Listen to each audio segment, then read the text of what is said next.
I talk a lot about ideas for using what's in your stash, but here's something surprising. Using your stash well doesn't start with creativity. It starts with some very boring habits.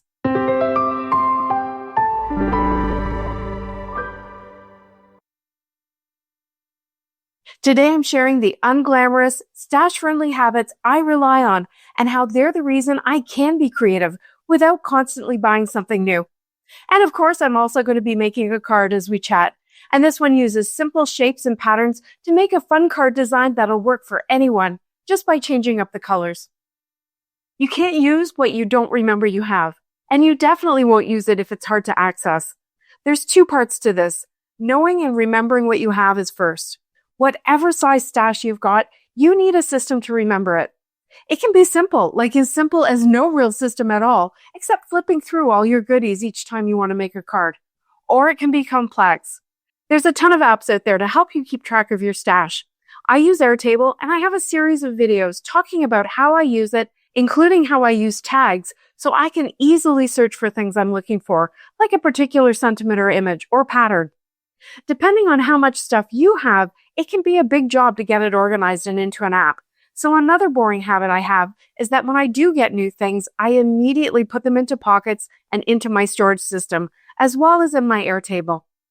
I have a checkbox on each product record where I can mark if it's been used, and I add photos of the projects I've made with that product. So if I'm making a card and I want to be sure that I'm using my new unused items, I can easily sort everything by that used category and remember what I need to try next.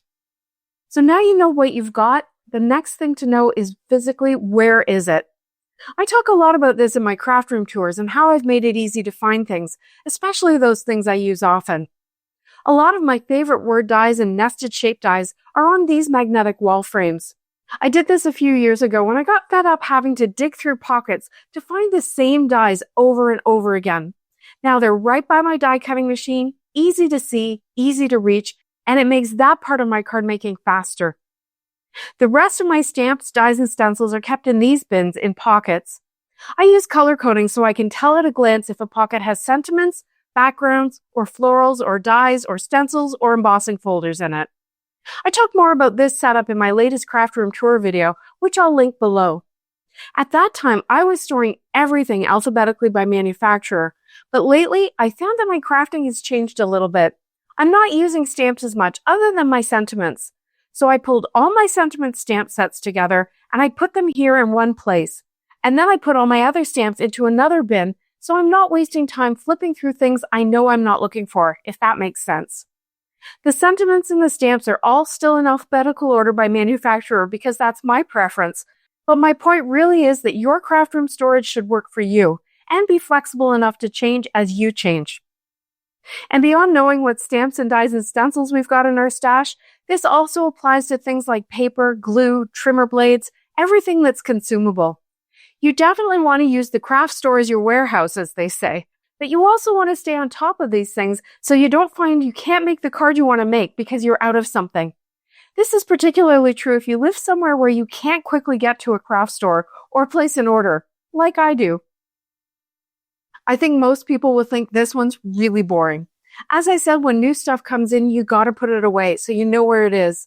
You may be someone who keeps new stuff in a separate bin to remember to use it, and that's fine, but be sure to put it in the bin.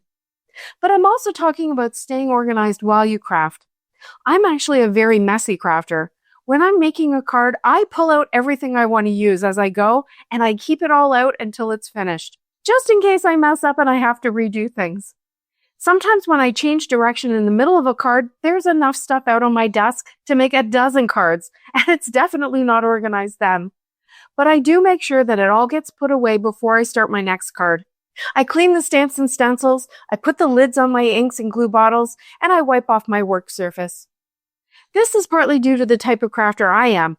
I actually enjoy putting things away, and I know that I like to start with a clean desk and that future me will thank past me when I don't have to do a 20-minute reset before I start creating the next day. We talked a little bit about this before with stamps and dies, but tools you use on every card, like a stamp positioner, scissors, trimmer, glue, should be nearby so you can reach them easily. Again, if they have a home, you know where to find them, and your creativity won't slow down because you can't find something. Also, make sure your tools are in good condition and ready to go. If you have a sticky mat in your MISTI that isn't sticky, that's just increasing the potential of future bad stamping. If your trimmer blade is dull or your cutting plates are so warped you can't get a good clean cut, that's a sure way to frustration.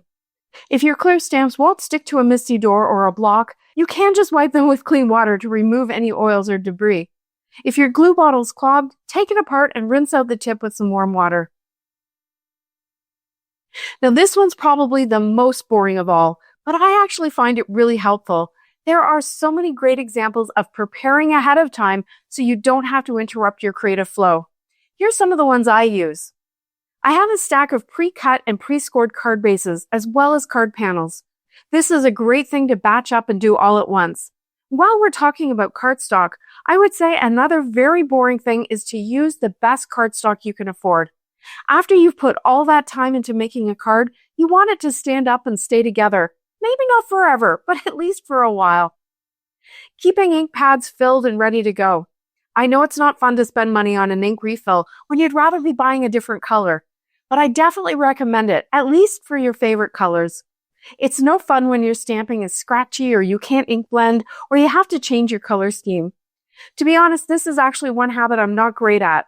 I tend to refill my ink pads individually when I notice one's dry while I'm working, but it's definitely something you could check on a regular basis if that works better for you.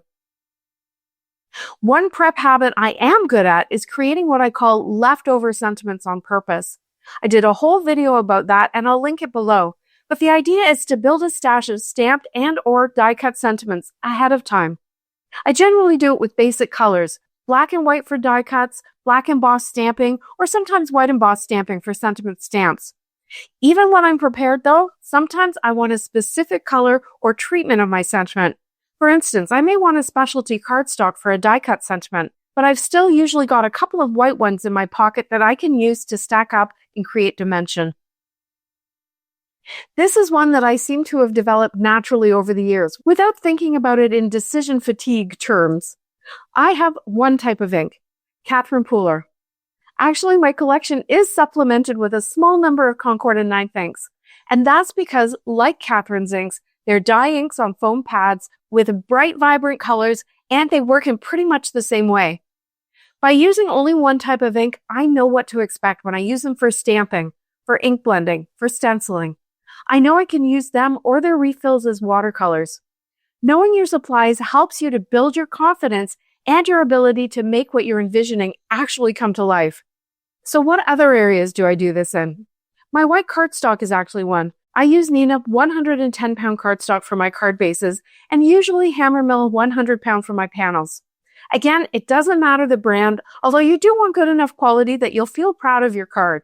My point is that you get used to what you use the most, and again, you build that confidence. Another example is blending brushes. Whatever type you're using, you'll develop your blending skill much more quickly if you're not thinking, oh, this isn't going to work with this type of brush. Another great way to reduce decision fatigue is to get rid of stuff you're not using, or at least move it like I've done with my stamps for now. I've already decluttered my stamp stash down to only the ones I know I love, so just moving them out of the way, at least for now, I feel like I can focus on the things I want to use right now. If after a while I find I'm not going back to stamping, I can rethink whether I want to hold on to them or not. This applies to tools too. If you're not using something, it's probably time to let it go. And definitely, if it's difficult to use or if it's broken and past fixing, it really needs to go. Get rid of it so it stops draining your creativity. One of my best purchase/inventions has to have been my turntable grip mat combo. This works so well to keep ink blending and coloring comfortable and efficient by allowing me to easily get my card panel into the best position. Seriously, this is the biggest upgrade to my card making I've made in years. I also use a foil-lined box lid to hold my cardstock when I'm heating up embossing powder. This saves my fingers, and also the foil distributes the heat more evenly to help reduce warping.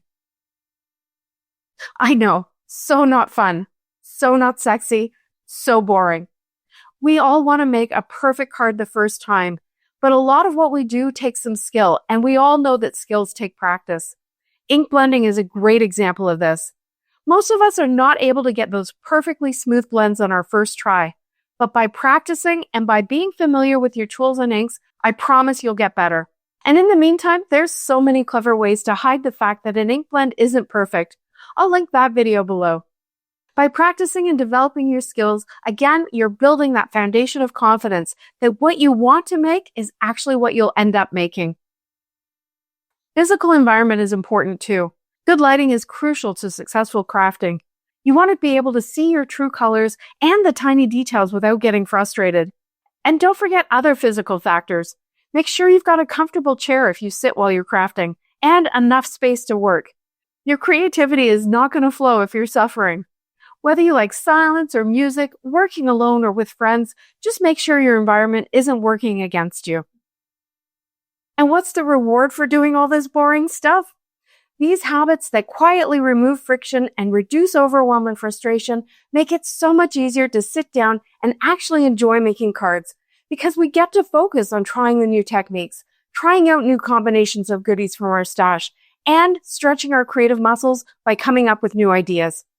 What boring habits do you use to boost your confidence and creativity? Share in the comments so we can all be better card makers. Thanks so much for watching. See you next time.